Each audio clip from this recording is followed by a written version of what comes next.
Hey everyone, welcome back to Pokemon Reborn. On the last part, we managed to escape from the madhouse that Lynn trapped us in.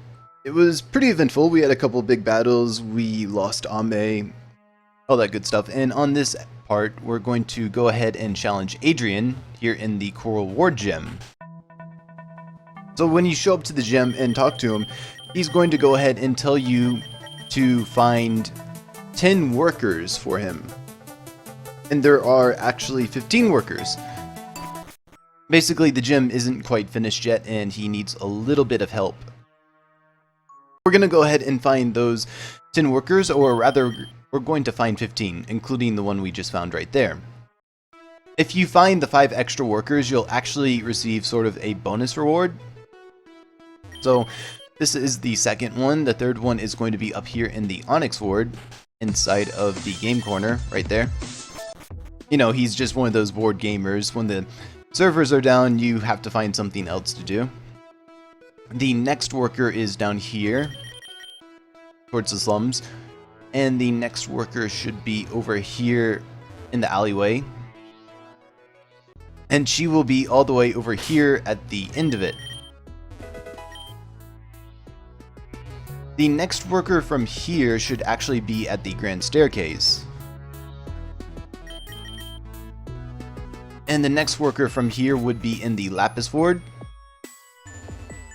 This worker can be a little bit tricky to find, as sometimes she'll end up hidden behind the trees, like right in this spot over here. So that can be a little tiny bit confusing. And I believe the next workers from here should be in the Peridot Ward. And I'm just going to continue spamming my max repel right there.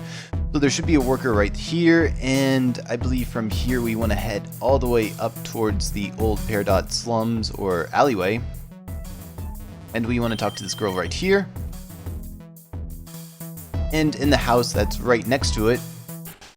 If you remember, this is actually the house that we got the cricket tot from in the early game. And there should be one more worker that we can find, and they should be all the way back here. So this is the homeless shelter, and if you come over this way, you'll find another worker. We're getting pretty close. You know, I'm going through this as fast as I can. The next worker will be this anxious girl that's right inside of here. And she's pretty much the only person that we'll find in Jasper that'll help. The next person will be over here. She'll be watching the people down below from the barrel bridge. And the next person will be a bug catcher that is all the way over here. So there is one last person, and you may or may not be able to get to them. Somehow I can actually get to them. That's kind of weird. I don't know if this opens up just because I'm on the Adrienn side quest or not, but there is a person inside of here that will also volunteer. It's kind of weird. I've heard that in the past, if you start the Kecleon mini quest, there will be a invisible Kecleon blocking your way right there. I'm not running into any Kecleon, so I'm wondering if my save file is just glitched. Anyways, regardless of whether or not my save file is a little bit messed up and disorganized, we're gonna go ahead and talk to Adrienn again. I will get back to that side quest later, and I'll probably go ahead and put a timestamp in this video as soon as it's uploaded. Normally I don't add timestamps until I'm uploading like the next video, but I'll go ahead and put it in straight away. But anyways, back at Adrienn, because we gained 15 volunteers instead of just 10, he will give us the Wise Glasses, the Ability Capsule, and a Star Piece. And then he will take his place up there for the battle. The Wise Glasses are basically kind of like a free choice. Well, they're basically a 20% bonus to special attacks, but you can choose your moves. I was going to compare them to choice specs, but then I figured that might get a little bit confusing. So I saved right there because once you move onto that podium, he will ask if you're ready to battle him or not. And we haven't even gone over the field for this gym.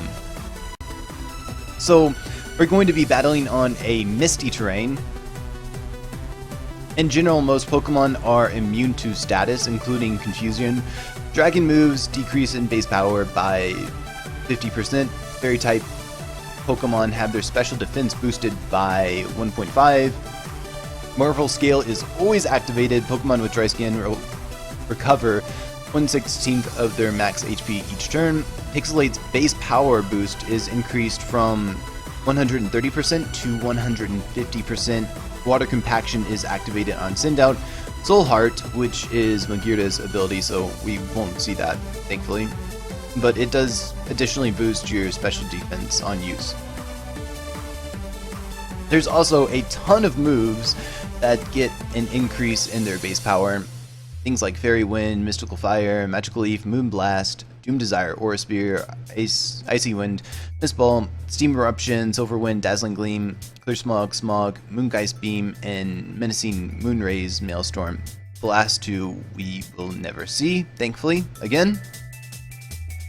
And then a few moves will lose half their base power, which is Dark Pulse, Night Daze, and Shadow Ball. Again, I'm not sure why you would want to use any of those, but hey, there it is.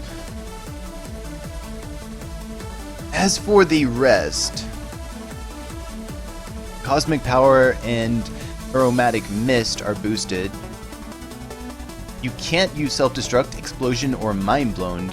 Wish increases the healing from 50% of the max HP to 75%. Aqua Ring restores about 1/8 of your max HP instead of half that. Sweet Kiss's base accuracy becomes 100. Sweet Scent lowers defense and special defense. Nature Power will become Mist Ball. Secret Power may lower special attack. And Camouflage will turn you into a Fairy type. Also, the seed for this battle is the Elemental Seed, which will boost your special defense and apply Healing Wish to you. Which, this heals the user, it doesn't make you faint. The only thing left to talk about is how to get rid of this field, and it's pretty simple. Smog, Clear Smog, and Poison Gas will turn this into a Corrosive Mist field. A lot of wind or flying type moves such as Tailwind, Hurricane, Defog, Whirlwind, Gust, they will get rid of this field, as well as Razor Wind and Twister. So that's useful, but at the same time, getting rid of this field will actually uncover a different field that is under it. And that is no good for this. The reason for that being is the field that's under the Misty field is actually called the Fairy Tail field. And it will increase Fairy type attacks a little bit more, it'll increase Steel type attacks, which is useful for you as well. However, Fire attacks will deal dragon damage, which Fairy types are immune to. So you kind of want to keep that in mind. I don't want to go over the Fairy Tail field a whole lot, because we're going to be dealing with that later on. Alright, so with all of that said, go ahead and save, or rather you want to reorganize your party however you want to, then save, and we're going to move on up here. He will go ahead and try to motivate us before everything goes down. It's not really that difficult.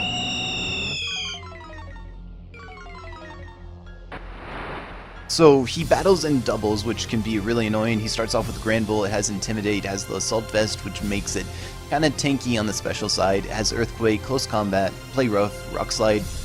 The Gardevoir, on the other hand, has Telepathy, which means it will dodge multi-hitting moves that would normally also hit his side as well. It has the Wise Glasses, it has Icy Wind, Dazzling Gleam, Psychic, and Focus Blast, which is really annoying. So my main strat here is to use Wide Guard with my Gigalith to block the multi-hitting moves, and I'm going to actually use Final Gambit on my Gardevoir, or on his Gardevoir. Final Gambit isn't affected by Intimidate, and I didn't want to have my Excadrill out here to really be affected by the Intimidate. So I'm going to knock out his Gardevoir with this. There we go. It will cost me the Staraptor, but I did also remove the Life Orb from my Staraptor. and my Excadrill is actually holding it now. Next up is his Togekiss. Has Serene Grace, it has a Keba Berry, which reduces the super effective poison type attacks. It has Aurora Spear, Dazzling Gleam, Ancient Power, and Psyshock. So I'm going to go ahead and use another Wide Guard, and I'm going to Iron Head the Togekiss because it is an immediate threat to my Excadrill.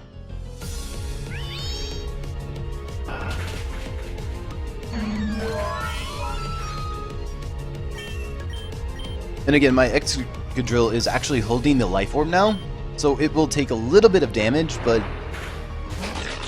this just ensures that I can pretty much one-shot everything. So this time he actually sent out his Mawile early. The Mawile starts off with Intimidate, which is really unfortunate, and it is also a Mega Mawile. So it's going to have huge power when it Mega Evolves. It has Iron Head, Play Rough, Rock Slide, and Sucker Punch.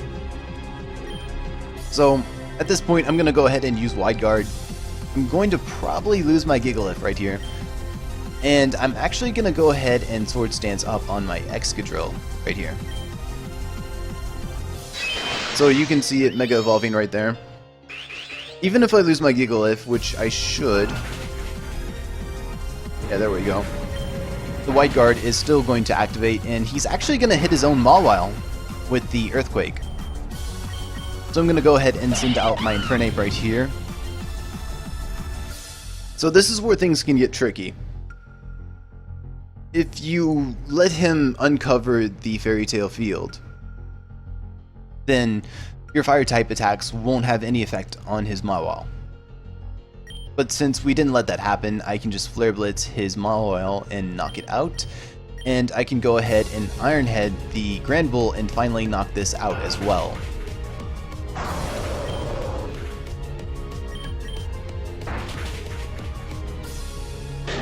So we just cleared out his side of the field again. And his final two mons are going to be the Prankster Whimsicott, holding a Zoom Lens. It has Dazzling Gleam, Tailwind, Hurricane, and Nature Power. And he will also have a Florges with Flower Veil, Leftovers, Dazzling Gleam, Hidden Power Ground, Wish, and Nature Power. So you can kind of see this is going to be pretty easy. I'm going to knock out his Whimsicott with my Infernape, and then I'm going to knock out the Florges with my Excadrill.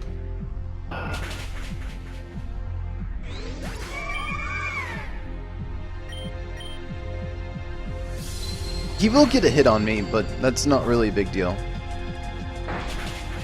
I will lose my Infernape for this, but that's completely fine. And that is the boss battle with Adrienn. Pretty easy, actually.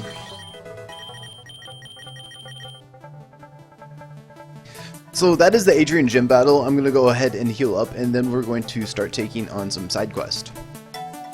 So I am all healed up, and the first side quest I actually want to deal with is the Kecleon side quest. So somehow I didn't trigger it for the save file. I don't know what happened because I didn't trigger it for my other save file either.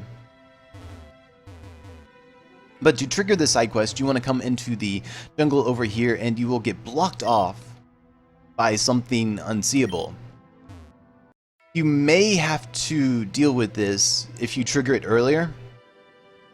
You can't complete it until after you deal with the fake Devon Corporation raid. And to deal with it, we're going to have to go into the Obsidian Ward.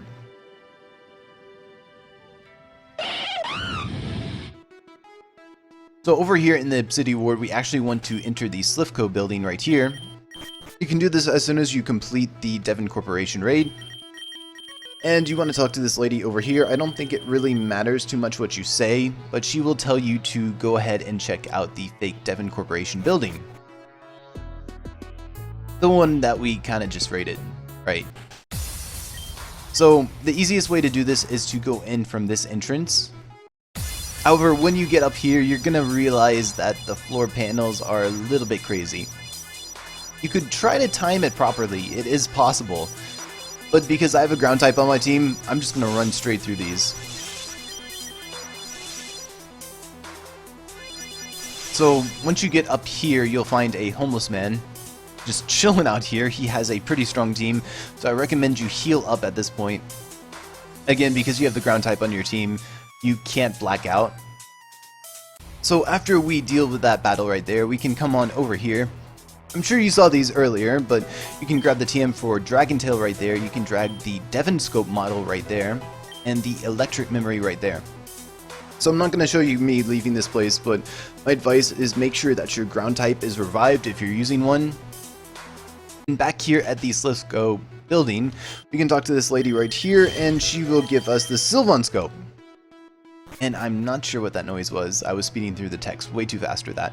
But with the Sylvan Scope, we can go ahead and go back to the jungle and deal with the Kecleon problem. Before we actually make our way into the jungle, I just thought I'd showcase there is a Kecleon that will block your way into the library that you can't get around, but you can scan it and you can actually go ahead and catch this Kecleon right now if you really want to. There's tons of other Kecleons wandering around, and you'll notice there's these invisible little blocks that you just can't get past, and they're really annoying. But we're going to go ahead and actually deal with the event here. Back inside the jungle, we can come in here and we can actually go ahead and scan this Kecleon, or rather scan all of them. So this is a really lengthy battle right here, because we'll have all these Kecleon attacking us. It's in a double battle format, and you just kind of have to knock them out repeatedly until it ends. So after you defeat all of those Kecleon, we'll have a bit of a cutscene here, and we'll kind of find out why all these Kecleon are running around here. So apparently this big purple Kecleon right here is a bully, and we're going to have to take it out. It's not really much of a challenge, so I'll get back to you after I deal with it. After that, the purple bully Kecleon will just kind of fade out, like some people like to do when they get shown up. And we'll come over here and grab the TM for Reflect, and we can also find this Treecko right here. No, I don't want to nickname it, it can go to the PC. So that is one event that we can take care of right now. So the next side quest that we can go ahead and take on is something that we could have taken on before we dealt with the whole Lynn situation in Adrienn's gym. But basically, you can come on in here and talk to the police chief and ask him about the Corin Rogue side quest, which is the missing Pokemon side quest that we started at the start of this game. And he will give you 3 locations to check on. So I want to note that you cannot begin the side quest if you did not save all the police officers previously at the start of the game, when you were running around through the forest in the Barrow Ward when it was torn up by the trees and the plants. Yeah, if you didn't save all 5 officers, you can't start this. So, heading off towards the first Corin Rogue, he is going to be found in the forest, actually. And of course, he's going to hide in the very back of the woods. I don't know why he couldn't just make this easier and stand out in the front, but the copy is going to be right over here. So after the copy is defeated, because he will reveal himself, he'll battle and all that good stuff, he will tell you about the other copies. Next, we actually want to head to the Peridot Ward. Once we're here in the Peridot Ward, we want to head up the train tracks, and once we reach the end, we will find another Corin Rogue lookalike, and we can speak to him to find out that they are actually a fake. So the same routine again, they will give you another hint, and next we're going to be heading off towards the Coral Ward. Here we want to head out onto the piers, and we want to go ahead and surf. The next Corin Rogue lookalike that we have to find should be out over this way, right here. One more battle later and he will give us yet another hint. So this time we're going to be heading all the way back to the Coral Ward once more.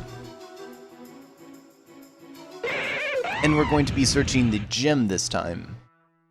So again, we're going to be heading into this gym right here, and we're going to be making our way all the way to the back of it. I'm going to grab that heart scale right there, and if we examine the pink flowers to the left of it, we will find another Corin Rogue. So after defeating this fake Corin Rogue, he will finally tell us that we have already encountered the real Corin Rogue. So we're going to go ahead and head back to the Peridot Ward. Back back here in the Peridot ward, if we go to this Corin rogue that's right here and talk to him twice, he will reveal that he is actually the real Corin rogue. And of course, he's going to jump on the nearest train that passes by and ultimately escape us. That's unfortunate. So after that, you want to actually go ahead and head back to the Jasper police station. And once we're here, we want to go ahead and go inside and talk to the police chief right here. And he will basically say that it's out of his hands and give you the safety goggles, because we will be finding him in the desert next up. But that's not all. We have a couple of side quests that we want to take care of before I end this part. So this part is going to be really long. Actually back here in the Peridot ward, and we're near the train station right now. We will eventually be using this, but for now we want to go ahead and go inside, and if you're a part of the Aqua Gang, you want to talk to this guy right here, and he will give you the construction app. Basically, I showed this off earlier, but for the Aqua Gang, this is the one application that you cannot get until after you defeat Adrienn. Once you defeat Adrienn, you can collect this application and you can complete the gang application side quest for the Aqua Gang. So back here at the location for the entrance to 7th Street for the Aqua Gang members, I want to come back here and I want to talk to Manny right here. I want to go into my backpack and use the construction application on him, and he will be pretty happy and he'll be on his way. So that leaves one gang member that I need to give my application to, or the application to. After talking to the Aqua Gang leader, because we've given all the other Aqua Gang members their applications, he's going to want an application too.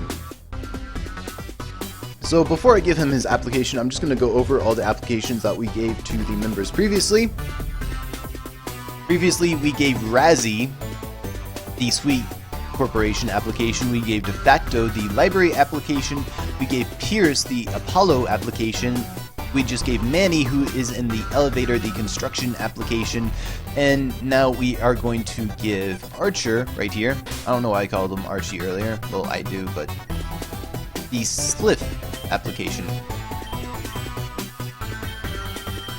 And he'll be pretty happy. He will give us a Litten for our troubles. And that Litten is going to be very special in the fact that it's going to be holding a choice specs. So that's really nice, and I'm going to go ahead and hop on over to my Magma Gang save file, and we're going to deal with them next. Alright, so we are back here on my Magma Gang file, and previously we actually solved all the issues of the Magma Gang members. We gave Darm the Circus application, we gave Nilhil the Nightclub application, I'm pretty sure I butchered that name, we gave Kriz the Spice application, and we gave Break the Medicine application.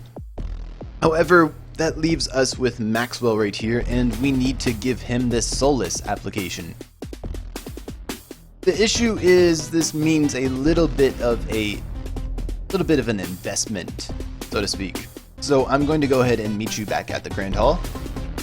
In the Grand Hall, there's actually something else that opened up after we defeated Adrienn.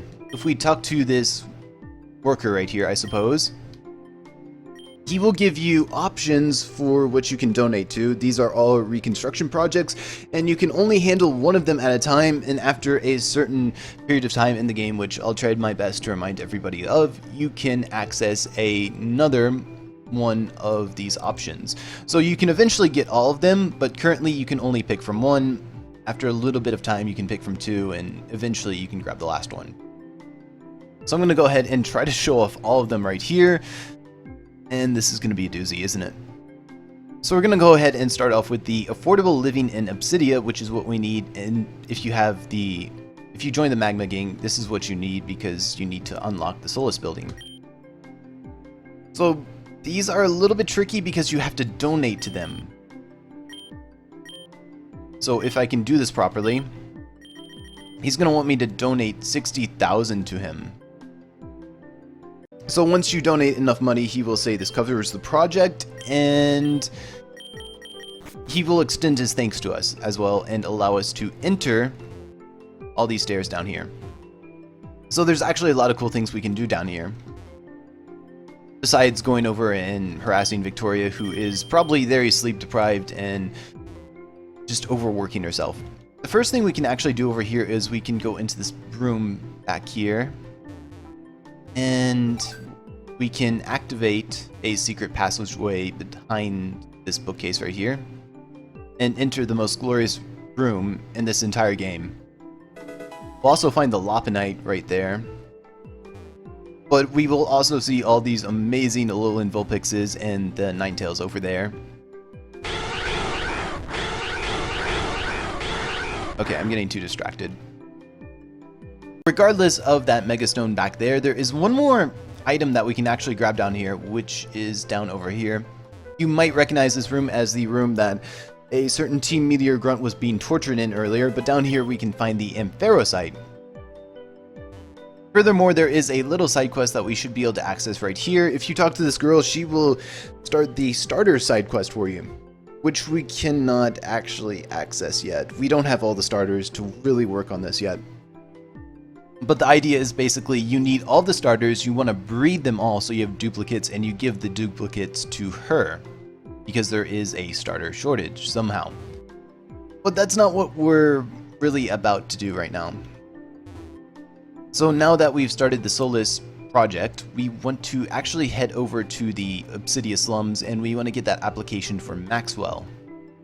Over here in the Obsidia ward, you can move towards these slums, and you can see that they have indeed finally been rebuilt. So over here, there's a couple things we can grab. We can grab the Solus application for Maxwell, and we can also talk to this guy right here, and he will give us the Gum Key. So the Gum Key is actually a pretty vital item. Again, you'll eventually be able to get it regardless of which project you took on first. But if you remember, during our time in the Water Treatment Center, there was a room we could not access, and we can now access it. We'll be dealing with that a little bit later. So for now, we're going to head back to Maxwell and see what we get. Down here in 7th Street, I'm going to go ahead and give Maxwell the Solus application, which he will be very happy to have. And he will go ahead and give us an Oshawott. This Oshawott is actually holding the Choice Band as well, which is a really neat item. So the reward Pokemon that you get for the Aqua Gang quest and the Magma Gang side quest for the job applications, they're kind of different. However, there is eventually going to be one spot where we could get either or, whichever one that you basically missed out on. So keep that in mind and don't freak out. Anyways, we've gone over a lot, and we still have a little bit more to go over before we leave Reborn City in the next part. So thanks for watching, everyone, thanks for the support, and I will catch you all later.